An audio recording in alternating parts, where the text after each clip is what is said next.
Potrei vivere ancora mesi, forse anni, ma non riesco a mangiare, a parlare, a dormire. E così Gianni Trez, veneziano di 64 anni, ex dipendente Telecom, se n'è andato come DJ Fabo questa mattina alle 11.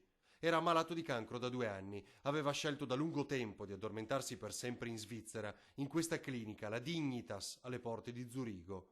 Provo dolori lancinanti e una sofferenza senza senso, le ultime parole, accompagnato in questo viaggio dalla figlia Marta e la moglie Manuela, che vuole se ne parli e così racconta ai colleghi dell'ANSA. Sono arrabbiata per questa cosa, perché sono dei pellegrinaggi crudeli, insomma, che costringono le persone ad andare fuori casa mentre potrebbero finire la loro vita tra gli Magari nel amici, in letto, il famiglia. letto di casa. Così anche il viaggio per lui è stato anche faticoso, anche se abbiamo noleggiato un'ambulanza. Cioè un ulteriore motivo di stress.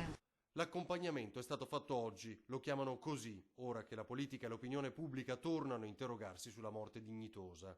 C'è una legge in Parlamento ferma da un anno, hanno rinviato 3 volte la discussione, non si capisce perché.